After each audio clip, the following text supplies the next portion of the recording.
that who Lieutenant Fanning was in this circumstance. And she said that he was the, quote, commander of the extensive security operations that this case has required, period, end quote.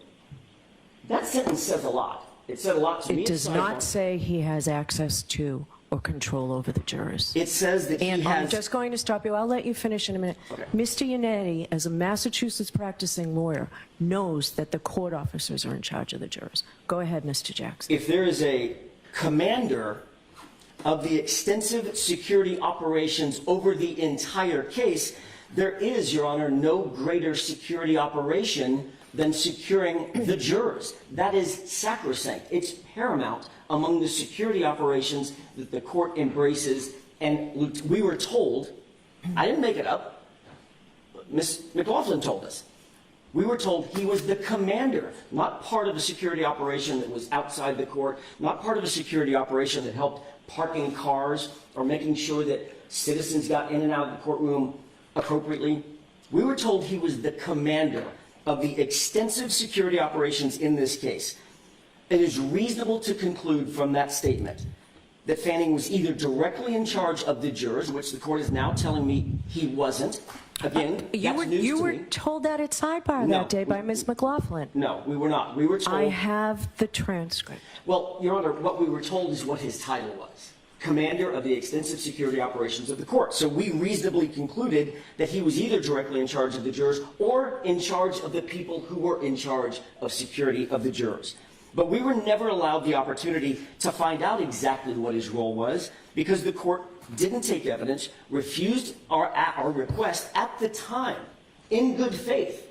Both Mr. Yannetti and I asked the court to take evidence from Lieutenant Fanning. The court I think it was declined. Ms. Little. I'm sorry? I think it was Ms. Little who asked me to. And what was the court's response? The court's response was to decline that invitation. We didn't take any evidence, which would have drawn down on the issue, so I wouldn't have to make reasonable conclusions. I would actually have the information. So, of course, that's one of the issues that is attendant to our motion to dismiss, because it seems wildly inappropriate. Here's what we do know about Lieutenant Fanning. Once his name was uttered, here's what we did know. He's among the troopers that is one of Michael Proctor's supervisors. He interviewed several prosecution witnesses who testified at trial against Miss Reed, including Laura Sullivan, Marietta Sullivan, Bridget Meehan, Heather Maxson. He interviewed all of those individuals, or took part in those interviews. Lieutenant Fanning was at the defendant's home and seized her cell phone in January of 2024, just months before the trial began. Lieutenant Fanning was included on the text chain where Trooper Proctor said he was going through my client's phone looking for nudes.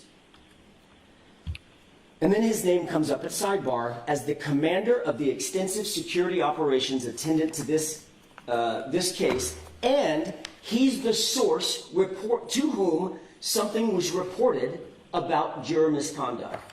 When you couple those two things together, that he's the commander of security and a person who supposedly, through hearsay, overheard a juror making statements about the case, and they have an entire myriad of individuals to whom they could report it. They report it to Fanning, and then Fanning reports it to the court officer who reports it to the court.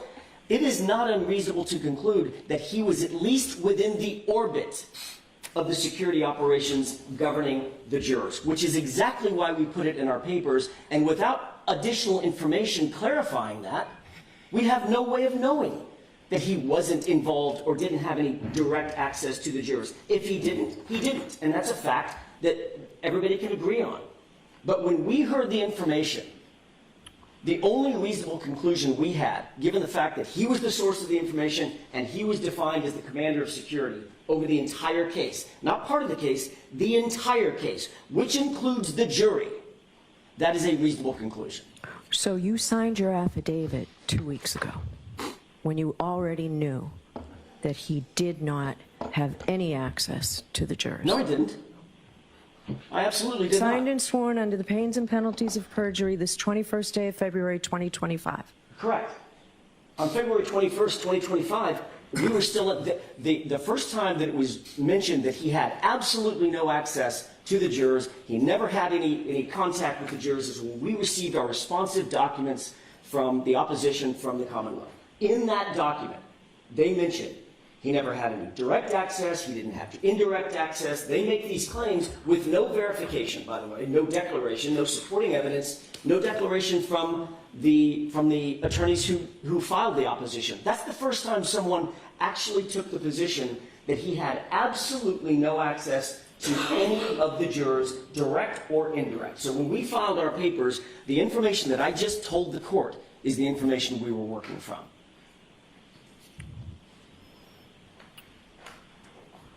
I will let you move on. I can tell you, I'm really not satisfied with your answer, Mr. Jackson. Your Honor, Well, put it this way. Let's say it this way. So, now that you know that he had absolutely no access to the jury, what's the nature of the conflict? How is your client's right to a fair trial jeopardized? Now that you know it's not true. Is there evidence? My question to the court is there evidence that he had absolutely no access, either direct or indirect, with any of the jurors? I don't know that to be true. I mean, I take the court at its word, obviously, clearly. So we will move on from that, Mr. Jackson. We'll move on from that. So. Well, the court's asking what is our evidence of, or what's our indication of the impropriety of him being the person that actually reported this misconduct and ultimately leading to the exclusion of a very, very defense-friendly defense-friendly juror, or presumably a defense-friendly juror, and knowing at the same time that he was intimately involved in the prosecution of my client. That's the reason. Because he was at least within the orbit of commanding, according to Ms. McLaughlin, commanding the extensive security services over this case, and he ends up, just ironically, who knew? He ends up being the source of the information that got that juror removed. That's awfully coincidental, Your Honor. And yes, that's the foundation on which we built our argument that shouldn't have happened.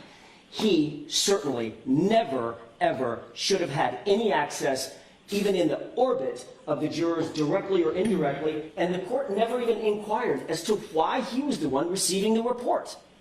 Why Lieutenant Fanning, of all people, who then reports it to the court officer, who then reports it to the court, who then removes the juror?